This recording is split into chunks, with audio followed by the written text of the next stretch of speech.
ரக்ஷா TV நேயர்கள் அனைவருக்கும் வணக்கம். இன்றைக்கி நம்ம வீடியோவில் பார்க்க போகிற கோவில் அருள்மிகு கோரக்க சித்தர் ஜீவசமாதி பீடம், வடக்கு பொய்கைநல்லூர், நாகப்பட்டினம். இந்த கோவிலுடைய சிறப்பு என்ன அப்படின்னு சொல்லி பார்த்தீங்கன்னா பாசிட்டிவிட்டி. அதாவது நீங்கள் எந்த ஜோனரில், எந்த பிரச்சனையில், எப்படிப்பட்ட விஷயத்தில் நீங்கள் இருந்தாலும் கோரக்க சித்தரை போய் ஒரு தடவை பார்த்தீங்க அப்படின்னு சொன்னால் உங்கள் வாழ்க்கைக்கான மாற்றத்தை நீங்கள் ரியலைஸ் பண்ண முடியும். இது அனுபவ ரீதியாக நான் சொல்லக்கூடிய ஒரு பதிவு. இது ஆக்சுவலாக நீங்கள் எந்த துறை சார்ந்தவங்களாக வேணாலும் இருக்கலாம், எப்படிப்பட்ட பிரச்சனையாக இருந்தாலும் நீங்கள் அந்த கோரக்க சித்தர் ஜீவசமாதி பீடத்தை எந்த கிழமை வேணாலும், அதாவது எப்படின்னா விசேஷ நாள் அப்படிங்கிறது வியாழக்கிழமை சித்தருக்கு உகந்த நாள், வியாழக்கிழமை பௌர்ணமி அப்படிங்கிறது விசேஷ நாள்.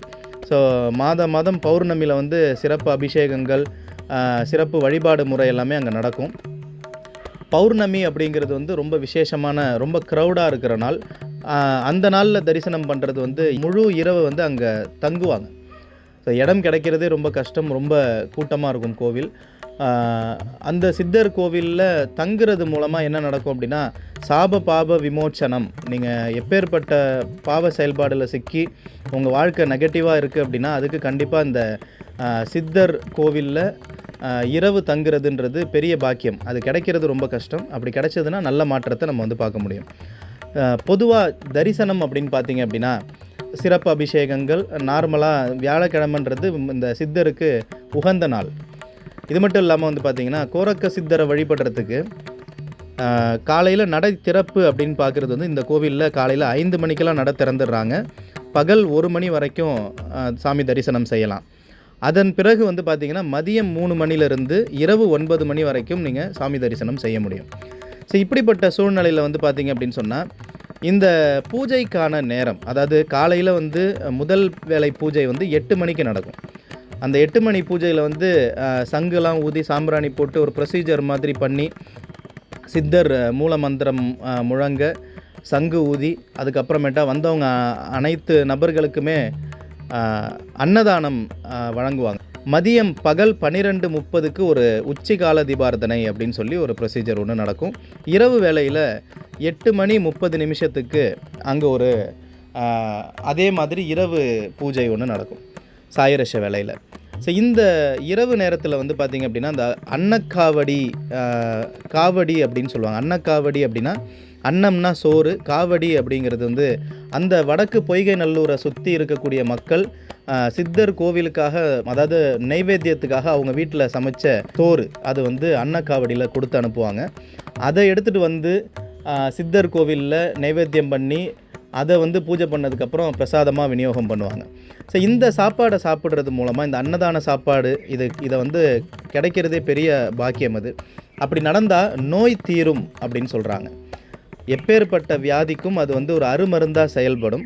அதுக்கு அடுத்தது கோரக்க சித்தருடைய வழிபாடு முறைகளில் பகல் 11:30 மணிக்கு அந்த கோவிலுக்கு போயிட்டு உச்சி காலத்துக்கு முன்னாடி 12 மணிக்கு முன்னாடி அவங்களுடைய பிரச்சனைக்கு தகுந்த மாதிரியான தீபங்கள் அங்கே ஏற்ற சொல்லுவாங்க.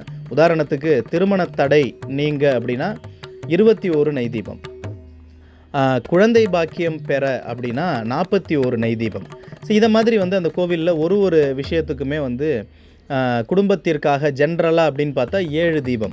ஸோ இதை மாதிரி ஒருத்தவங்களுடைய சூழ்நிலைக்கு தகுந்த மாதிரி அங்கே தீபம் ஏற்றுறதுக்கான ஒரு அறிவிப்பு பலகையும் வச்சுருப்பாங்க. அதில் அந்த எத்தனை எண்ணிக்கை அப்படிங்கிறதையும் அதில் மென்ஷன் பண்ணியிருப்பாங்க. அந்த தீபத்தை பகல் 11:30 மணிக்கு போயிட்டு தீபம் ஏற்றுற இடம் தியான மண்டபத்துக்கு முன்னாடி இருக்கும். அங்கே இப்போ திருமண தடை அப்படின்னா 21 நெய் தீபம் ஏற்றிட்டு சுவாமி பெயருக்கு அர்ச்சனை பண்ணணும். அந்த கோவிலை பொறுத்த வரைக்கும் ஜென்ரலாக சாமி பெயருக்கு, சித்தர் பெயருக்கு அர்ச்சனை பண்ணிவிட்டு தீபார்த்தனை பார்த்துட்டு தரிசனம் பண்ணிவிட்டு அங்கே திருவோடு அப்படின்னு சொல்லக்கூடிய ஒரு சங்கில் விபூதி பிரசாதம், விபூதி வச்சுருப்பாங்க நிறையா.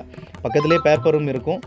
அது உரு ஏறின ஒரு விபூதி அப்படின்னு ஒரு கான்செப்ட். அது எப்படின்னா அருமருந்து, அது மருந்தாக செயல்படும். நீங்கள் என்ன பிரச்சனைக்காக போகிறீங்க, உடல் உபாதை, மெடிசன் பிரச்சனைகள் இருந்தால் அந்த விபூதியை மனசார பிரார்த்தனை பண்ணிவிட்டு கோரக்க சித்தர் மந்திரத்தை சொல்லிவிட்டு நெத்தியில் விபூதி பூசினா அந்த நோய் தீரும்ன்றது ஐதீகம். உங்களுக்கு எப்போல்லாம் அவர் உங்களை அழைக்கிறாரோ அப்போ தான் நீங்கள் அந்த கோயிலுக்கு போக முடியும். அப்படிப்பட்ட சூழ்நிலைகள் மாறி உங்கள் லைஃப்பில் நல்ல விஷயங்கள் நடக்கும்போது அந்த அன்னதானத்துக்கு உண்டான பொருட்கள் நீங்கள் வாங்கித்தரேன்னு பிரார்த்தனை பண்ணிவிட்டு அதை நீங்கள் திருப்பி நேர்த்தி கடனாக செலுத்தும் போது உங்கள் வாழ்க்கை இன்னும் சிறப்பான ஒரு விஷயமாக அமையும்.